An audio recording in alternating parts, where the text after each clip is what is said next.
We're back again. It's been a bit. It's been about a month. It's been about a month. How are you guys doing?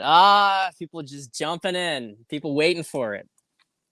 Waiting for the COVID cabal. Nothing like it. Let me just check on Twitter, make sure everything's going well here. How's it going, guys? Feel free to comment below.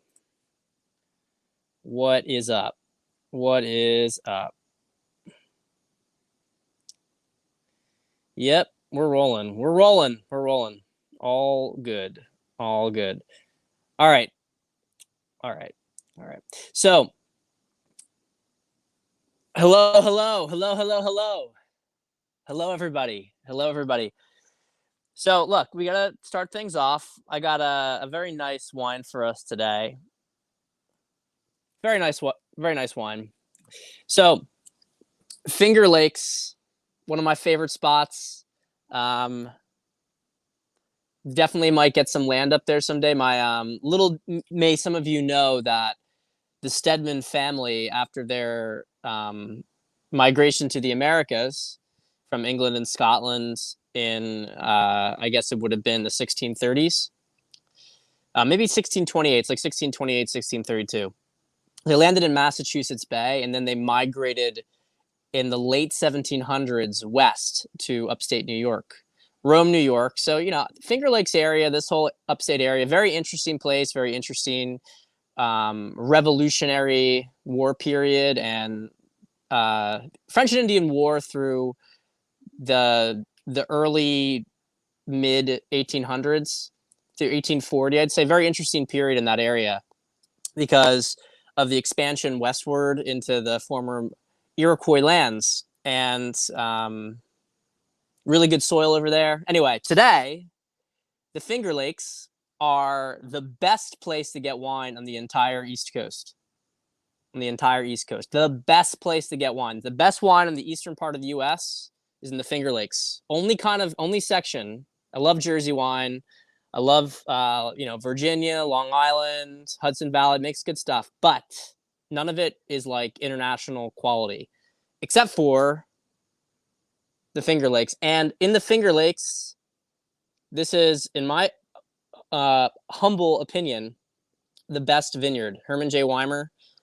When I did a Finger Lakes tasting with my father a couple months back, they just really outclassed everything else in the area. So this is a Blanc de Noir, Pinot Noir Champagne from there. But you should know the Finger Lakes are mostly known for their Riesling, which is what they're best at. So cheers to you guys. When I opened this thing, it's exploded all over the kitchen. So that was a little bit of the delay. It's very nice. It's very, very nice. 2016. Very, very nice. Very nice. Very nice structure. And that's the thing about Herman J. Weimer. They just know how to make it. They have like the best winemakers there, and they've been there for a long period of time. If you want to try some cool stuff, and in my regular Periscopes, I'm going to be doing Rieslings from the Finger Lakes. If you really want to try them up against Rieslings from Mosel in Germany and really get a sense of how they're similar and how they're different, best comparisons between the two, I would say. Because a lot of the wine producers in that area came from Germany, came from the Rhineland. All right, anyway, guys, let's get to the meat of this. So, you guys know we're not doing the regular hardcore COVID cabal thing. We just got these maybe monthly check-ins, see how we're doing. And look, I got to be honest, I tweet a little bit about this today. Not really getting the negativity. I'm not really understanding it. And it feels like people are kind of all over the place. Feels like they're all over the place. It feels like there's a lot of really negative prognostications coming up. And, I have to say a lot of it isn't really making sense. What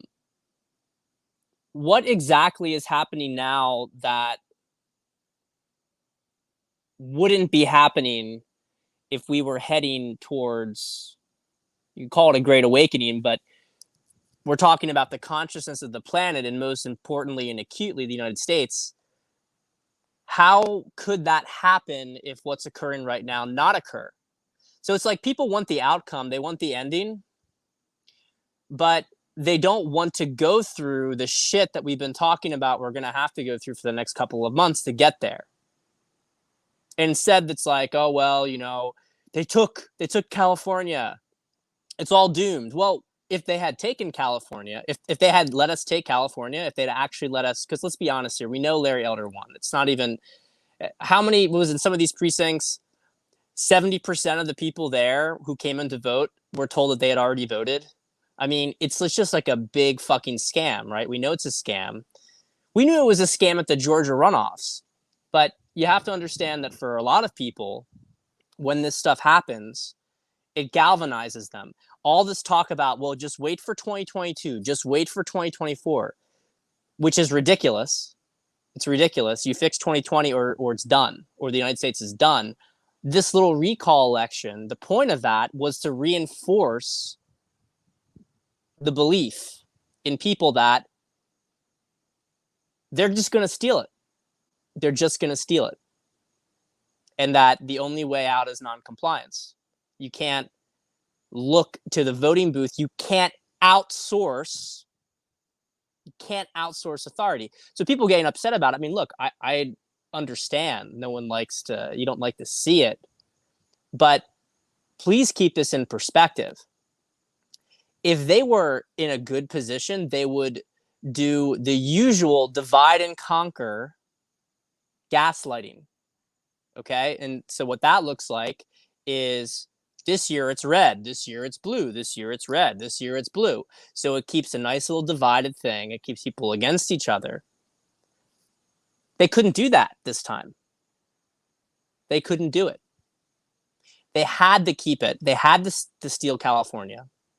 They couldn't let it flip, because if California flip red, then they worry about all sorts of other things that could happen. How is that going to affect their policy, which is already very tenuous in the states? You have to be willing to accept the short-term pain. If Larry Elder was allowed to win California, we would not be in a better position. It would be an elusive victory, because it's one governor. It's a big state, the biggest state. It's one governor. And people would have felt that they could continue to vote their way out of the system, where we know that when the elections are rigged, you can't do that. And if you can't get to justice in the justice system, if Congress isn't going to deal with it, if the courts aren't going to deal with it, it's not violence, and I'm going to get to that in a second. It's just non-compliance. You accept the system is not legitimate. It doesn't work. It's corrupt. It's captured. And you let what else happens happen. So let me go and address some of this military stuff that people keep talking about. And look, I don't want to be, mean or anything with this. We're all on the same side. Okay, we're all on the same side. I do have some frustrations, but we're all on the same side. And the frustrations here are that people keep talking about, we're going to get, this is going to go to a civil war, and we're going to have to fight it, and we're going to have to, be blowing up convoys and stuff. To be fair, I'm not saying that they want this, but people are talking like this, and they're talking like this is what's going to happen, and it's going to be dealing with, please take a step back, because they want you to think this way. They want you to think in terms of civil war versus revolutionary war, because civil war is half the country against half the country. Revolutionary war is the people against the corrupt, captured elites. It's a very, very different kind of situation. Okay? So when you think in terms of civil war, you're in dissonance. And you're in dissonance because, first off, if you accept that Trump won the election, and he won the election big and it was stolen, then why all of a sudden are you looking at a huge part of the country as being an enemy? Why are you looking at it like that? The country, your neighbor, is not your enemy. Your neighbor is not your enemy. Okay? I'm going to say that again. Your neighbor is not your enemy. Your neighbor is not your enemy. Stop focusing on the fact that we got to go, the only way we're going to deal with this is no. Nobody has a real conception of how bad things would get if we descended into a civil war. I think a lot of the egos of men, and I can relate because I'm a man, and the same impulse has gotten me into trouble, so I'm not speaking from a high horse. But there's a sin of vanity, or the old term, which is more applicable to men, vainglory, which is that men want to fight. They want action because it provides meaning in validation.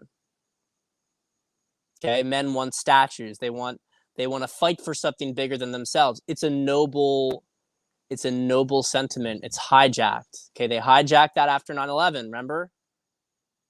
Going to fight for your country, patriotism. They milked that one dry. And they're going to capture you again by thinking that now you got to go kinetic. You don't got to do that. Okay, you don't have to do that. I'm not saying that you shouldn't be prepared for any eventuality. I'm not saying go give up your guns, right? Go give up your guns, doesn't matter. I'm not talking about that.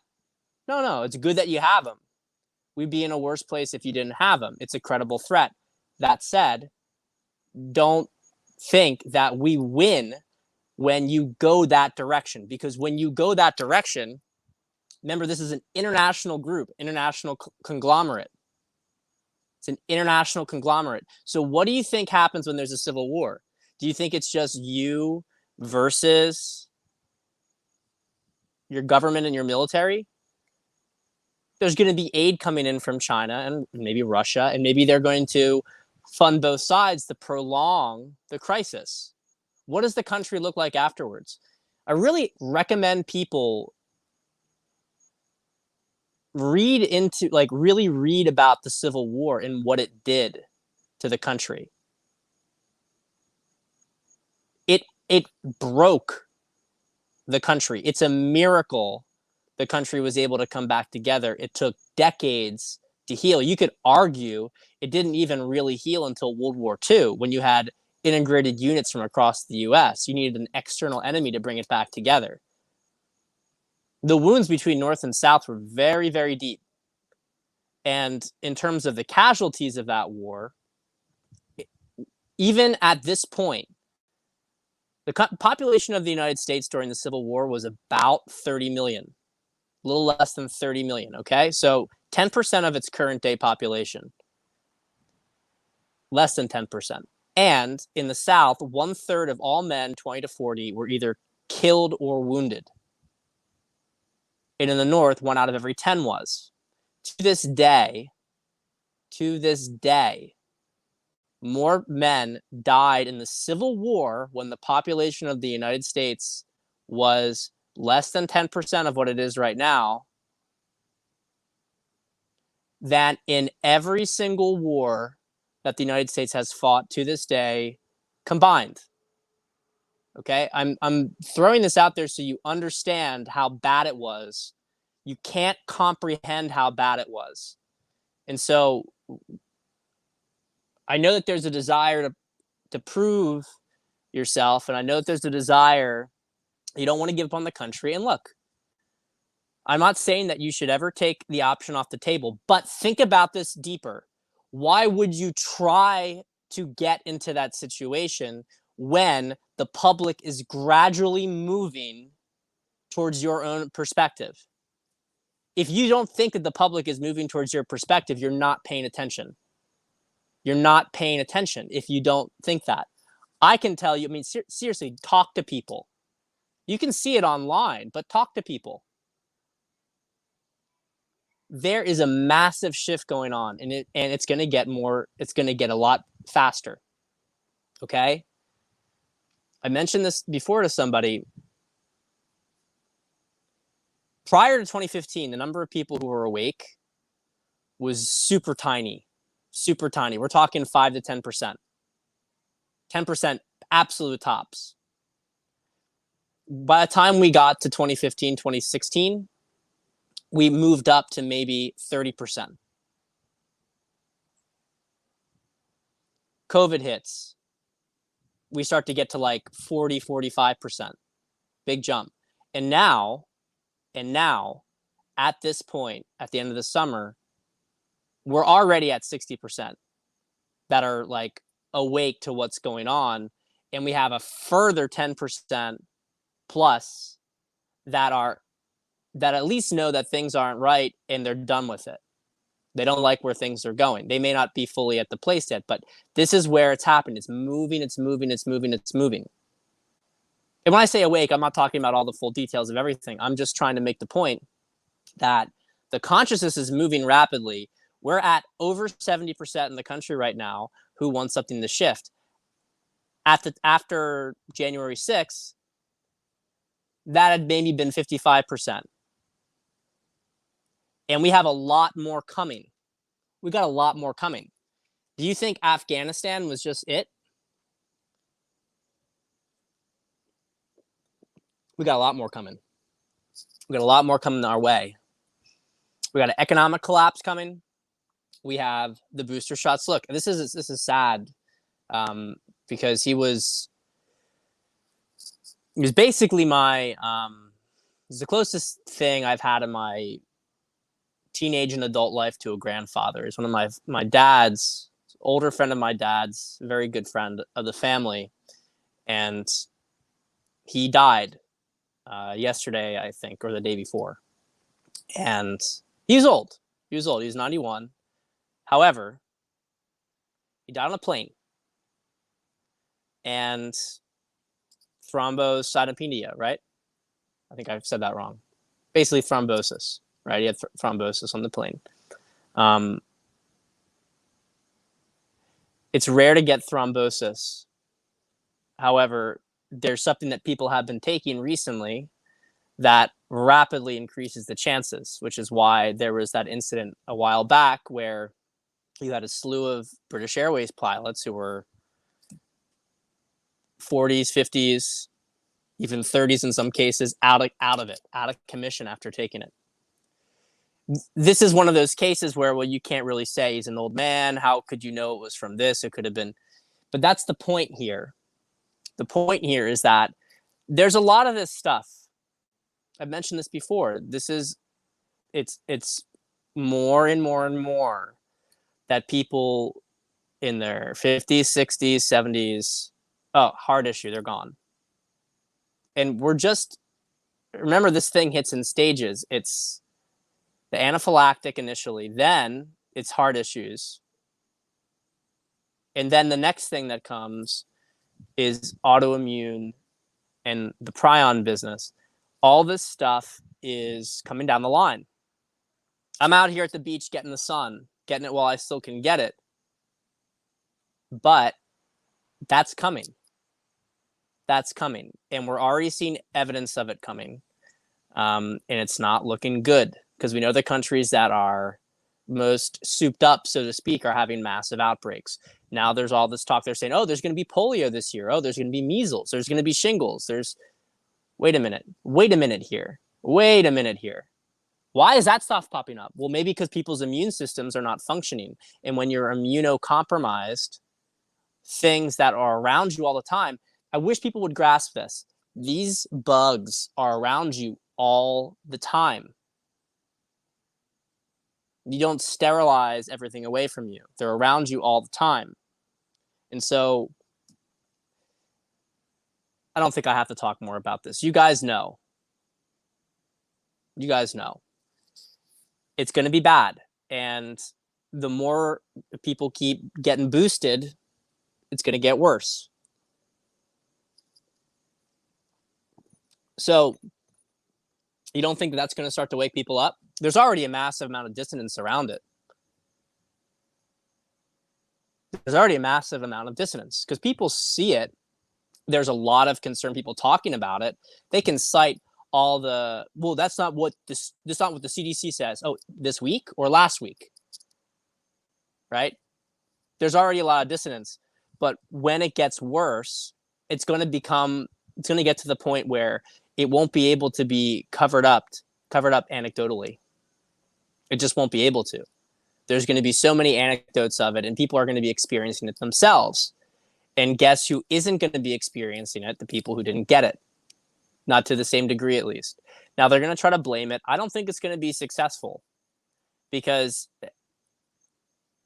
I think it'll be successful for some people, but is it going to be successful enough that that's where the public's anger and issues are going to go towards? I don't think so. I don't think so. Because it doesn't make any sense to begin with. And they're losing allies. You can kind of split the public into 3 quadrants. This is rough because by some estimates, so it's 50-50. So I'd be splitting 50% here. But they're the people who didn't get it and won't get it. A lot of this stuff here, it's all bullshit. It's all bullshit designed to get weak hands to fold. For instance, the authorization. The authorization was for a product that brand name doesn't exist, hasn't been produced. Oh, but you can get what's already on the market, which is still under emergency use. Oh, you can get that. But the one that's not doesn't exist, even if it's the same formulation. So you can still get it, but it's under a different legalization. You see with the military, they said, oh, well, you're going to have to get it right now. You have to get it by the end of September. Well, now it's all being pushed back. Oh, it's June next year, right? For some branches. The point of all this stuff, and the reason I mention it, the reason I say it, is just that it's a bluff. It's a bluff. They are trying to get weak hands to fold. And they may do that, but it's going to be a much more difficult sell to the people who they're saying, okay, well, now you're going to need to get a third. People are going to get pissed off about that. And you're going to see the group that gets it split in half. And you're already seeing that happen. You're already seeing it happen. So, okay. So there's going to be that. And then there's going to be the economic stuff, right? We're already looking at the real estate in China. That's collapsing. They're not going to be able to pay their interest September 20th. We have the Georgia Fed letting it slip that they're revising GDP growth down 41%. My personal sense is that we're going to see some terrible news after Q3 reporting, and there's going to be a big drop. That's my personal perspective. None of this is financial advice, by the way. I'm not qualified to give that on multiple levels.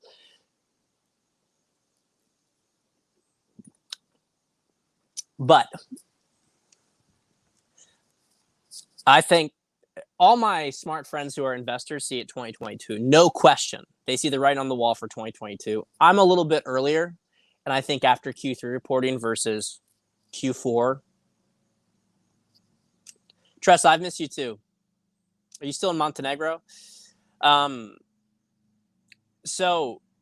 And Alan, I think you'll be fine with Florida. The issue is going to be air travel, because one of the things they can do is they can restrict it to people. They can restrict it from people who haven't gotten it, and that could be an issue. I think Florida is going to remain strong as a bastion because DeSantis knows where things are going, and I'm going to get to that.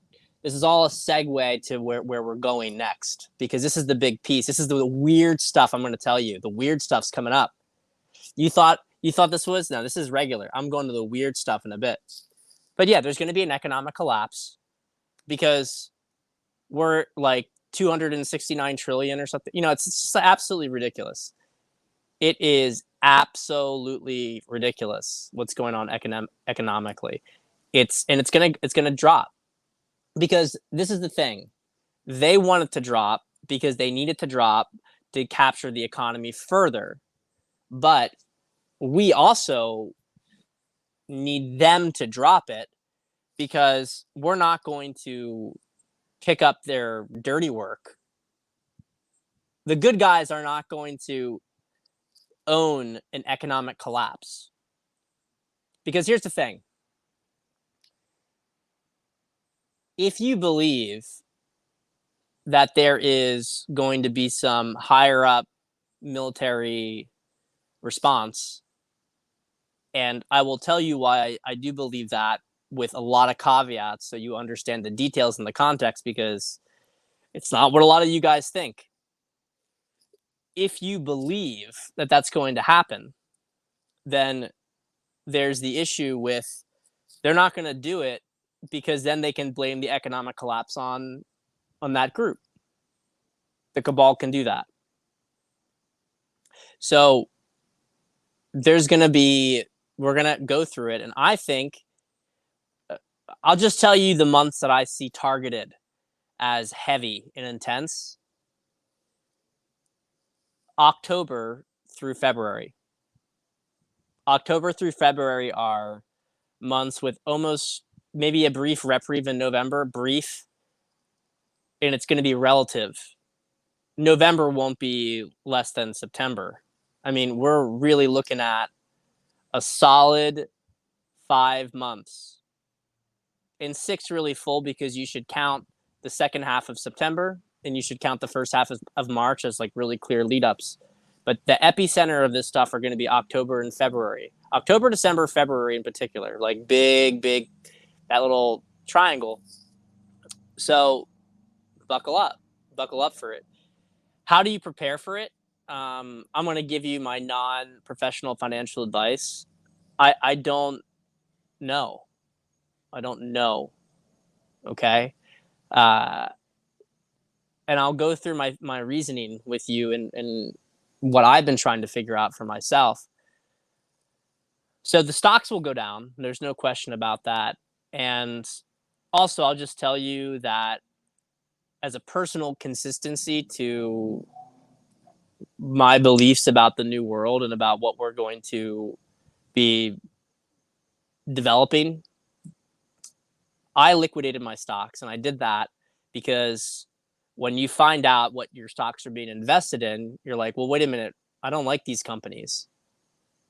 I don't want to invest in J&J. You know, I don't want my money in these places. And so you have the moral issue, and that can take some time to deal with, to sort of maneuver, because there's deprogramming that has to happen on multiple levels. You should be kind to yourself about this. But it's like, well, I don't want to have my money at a big bank.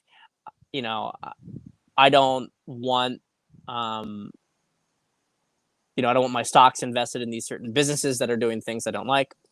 So there's that moral aspect, but then there's the fact that the market collapses and it's super inflated. There's been a lot of people who have been showing the market has eerie parallels to August 2019, 2029. What am I talking about? August 1929, which was 2 months prior to the Great Depression's beginning, right? And also very similar to August 1987, which was before the other massive financial collapse that also happened in the fall. By the way, they tend to do this stuff in the fall because fall's harvest season. So they do it by the seasons. Another reason to look at the fall. And, the first 2 months, you can fudge numbers, but by Q3, you also can't really fudge numbers very well. So it's difficult to advise. So you're like, okay, stocks are not good. So let's pull out of stocks. All right. So where are you going to put it? Well, put it in crypto. Crypto is very difficult to read because if we're being honest with crypto, the crypto market is as high as it is in large part because of the money printing. And that's in 2 ways. One, because in stuff like Bitcoin, that's a hedge against inflation, right? But on the other point, you're going to want to have, so to speak, this a lot of the liquidity. They're printing so much money every single day. They're printing so much money every single day that all of that liquidity is going into crypto, mostly Bitcoin and Ethereum. Yeah, as you're saying, Dovidas. So there's a case that you could say if the market collapses, people are going to look to crypto as a safe haven. But you can also make the argument that if the market collapses, then everything's going to collapse with it because a lot of stuff is going to be pulled. Now, I think a lot of the detail depends on how is the market going to collapse. And this is the big thing. So is it good to have money in cash? Well, mostly no, because of inflation, and inflation's eating away your cash. But then the second point of it is you also want to have cash to take advantage of opportunities. And, even if there's inflation eating away at cash value, if crypto and the markets collapse, then what are you going to do? You can say, well, okay, well, then what are the other options? You have gold, silver, precious metals, right? And then you have real estate. Now, real estate is a great place to put it. There's a limited amount of land. And but the problem also with real estate is all this cheap liquidity is also going into real estate. And I think that the answer with real estate is that so the point is that could also collapse massively in a depression. And like you had in 2008, you already have a massively inflated home prices. So if things collapse, well, what's going to happen to that? You're going to be underwater if you took a mortgage out, etc. Okay. Some locations are not going to have that dip as big as others, but people are definitely putting their liquid into the real estate. And you look at BlackRock's a great example of it. They're getting 0.05% interest rate. Hey guys, you feel cucked? You should. BlackRock gets 0.05% interest rate, 0.05% interest rate on their loan from the Fed. What do you have to pay? What do you have to pay? And they get like $1 billion like every week to do it. So that's why they're buying up all the land. That's why the billionaires are buying land. I think land is the safest investment. And I think, but let me finish my thought with gold and silver, and then I'll give you the big picture. So gold and silver, the value of gold and silver has been artificially depressed.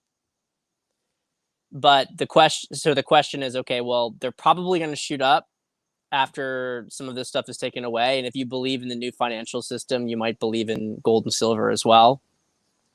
But I'm not like one of those people who thinks you throw it all in there, because it could remain depressed for a while. It's just very uncertain. The market's very uncertain. And the point of this entire, let's examine the options, is so you understand two things. The first is that nothing is safe. Nothing's safe.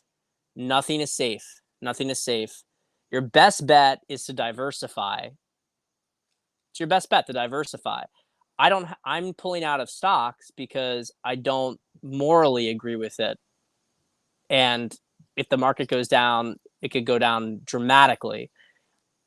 I think crypto will either go up dramatically or go down dramatically. As people have commented here, crypto has long-term value. If you believe in it being the backbone of the new financial system, then you might put it into Ethereum and be okay with the dip. You can make the same argument for real estate. And I think it's valuable to have some gold and silver personally, just because there's a massive, more short-term. I just think it's good to diversify. I think it's good to diversify the assets. But the second point here is that it's going to be okay in the end anyway, because where this is going, if you believe in the negative timeline, who gives a fuck? Because you're going to be living in a pod and you're going to eat bugs. Unless you're an evil piece of shit, you're not going to get access to the inner club. So you can talk all about Bitcoin and hodling. If the cabal wins, you're fucked. You really, please don't be so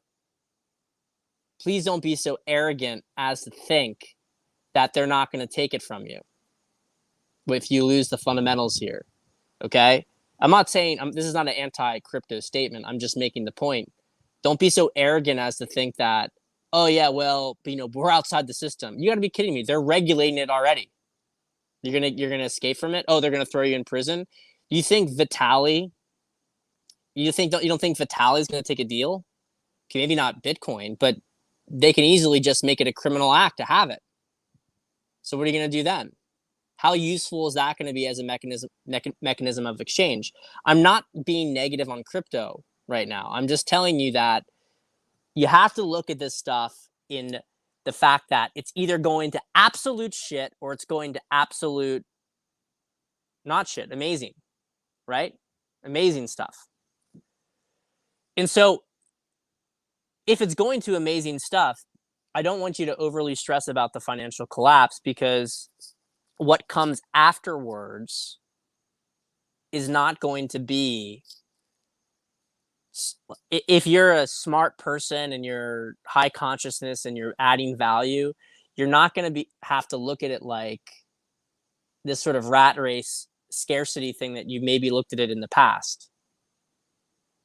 So the point is that some people are going to lose more than others in this, and that always happens. Probably your best bet is having someone who really knows how to trade well and can get arbitrage off of the collapse. If you don't have that, you're really just trying to mitigate losses for the most point, or taking risks on relative gain and diversifying.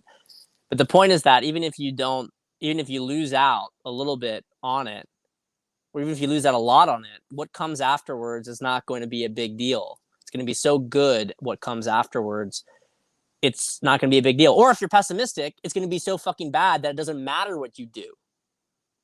Okay? I'm trying to put this, like, you have to look at it in the proper position, which is that we have an old system that's collapsing. It's not going back.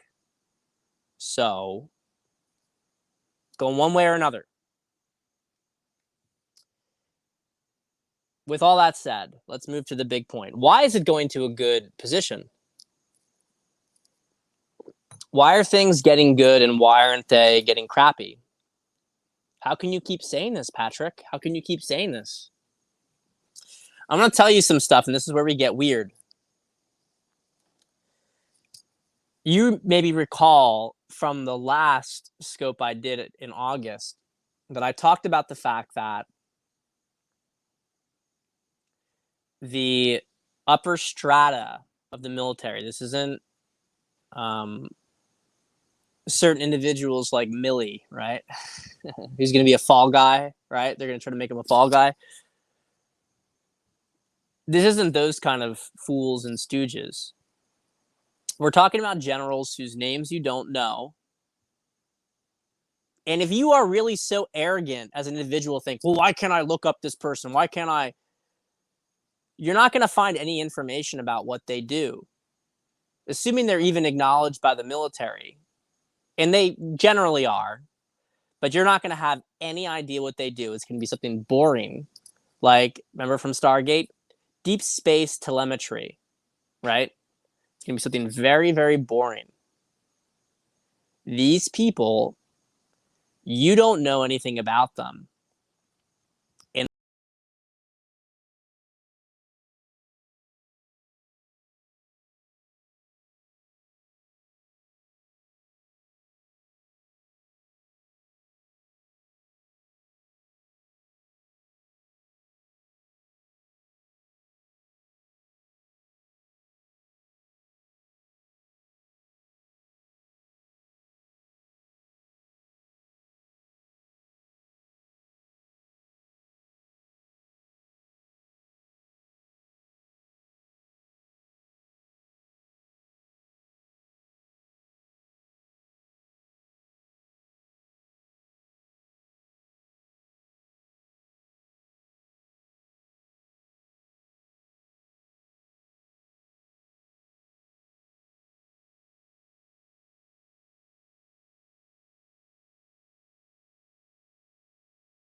Wow. All right. I was actually able to get back in. That was weird, wasn't it? Wasn't that weird? Wasn't that weird? I was able to actually get back in. They just kicked me off. They just kicked me off. Crazy.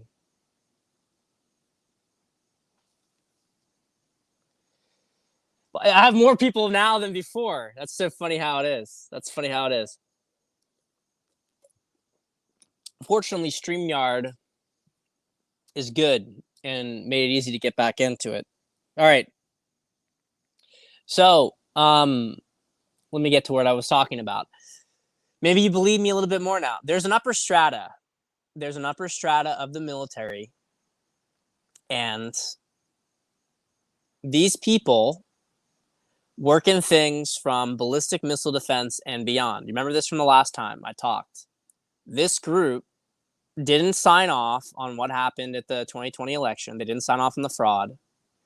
And by mid-March, they had conducted their own assessment and they had confirmed the reality, which is that it was stolen and that Trump is commander-in-chief. Now, I want to make a point here. People get confused about this.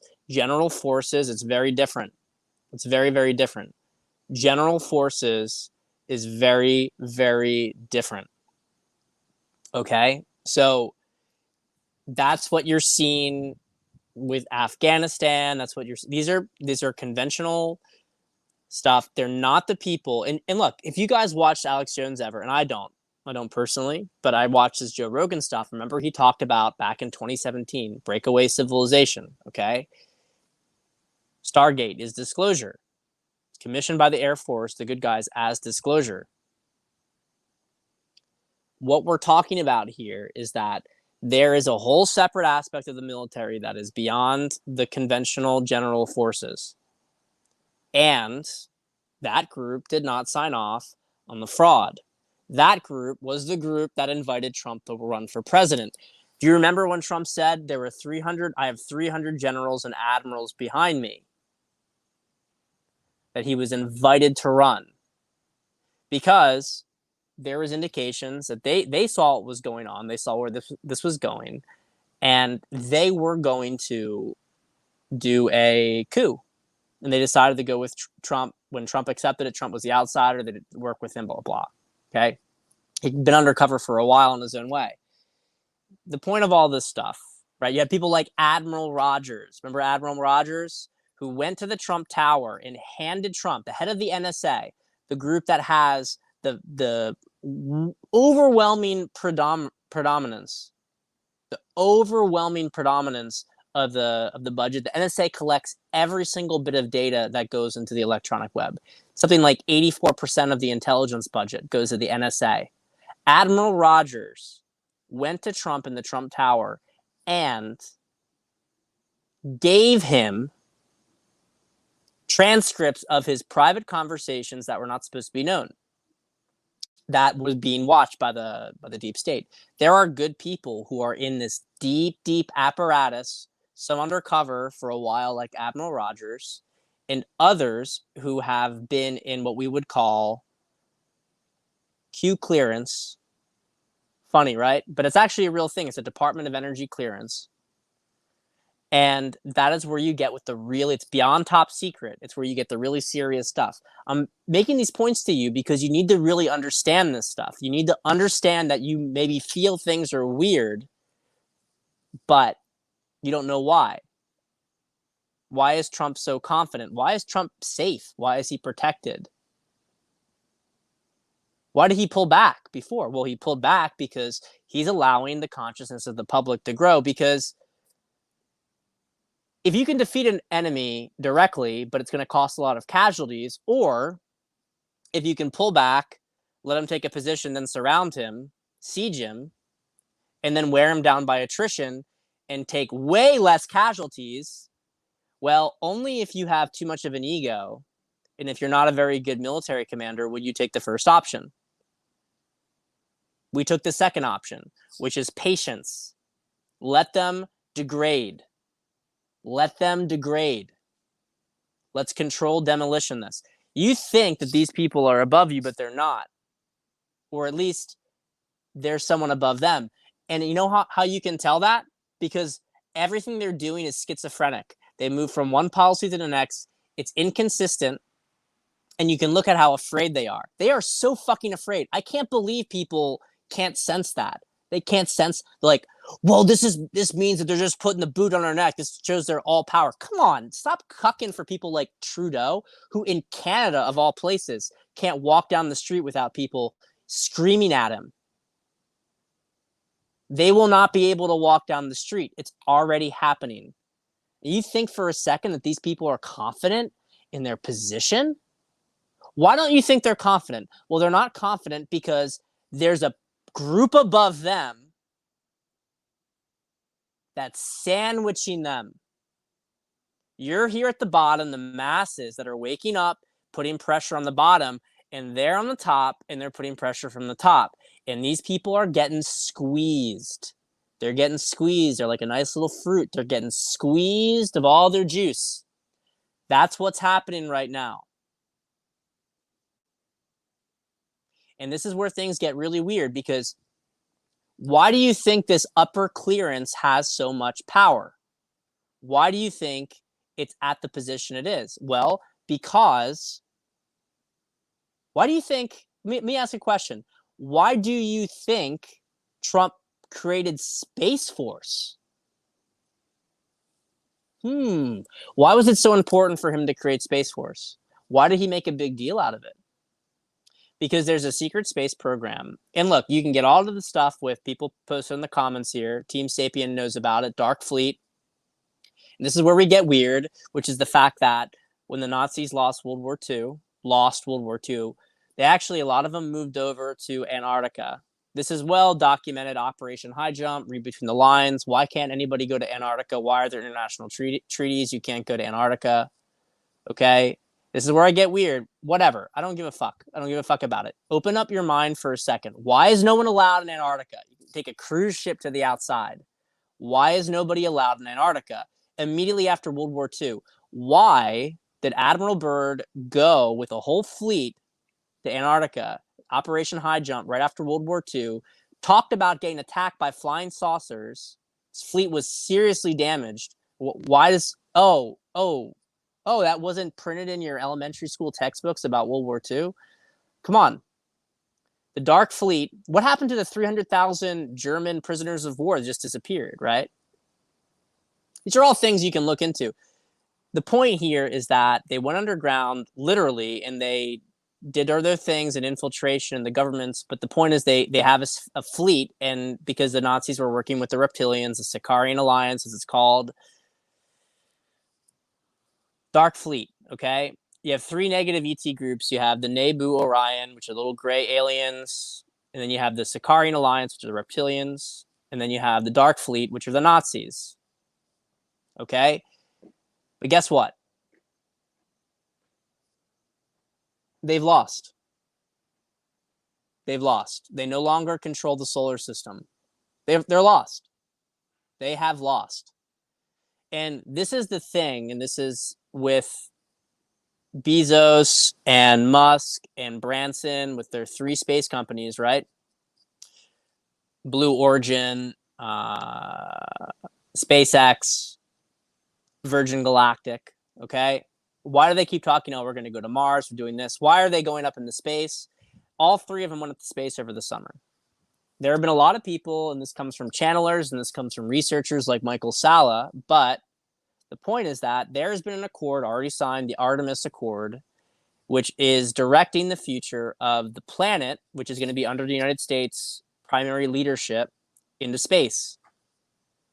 And that these three billionaires who we've talked about and we're skeptical of, and we should be skeptical because they've worked with the CABAL quite a bit, but they're most positioned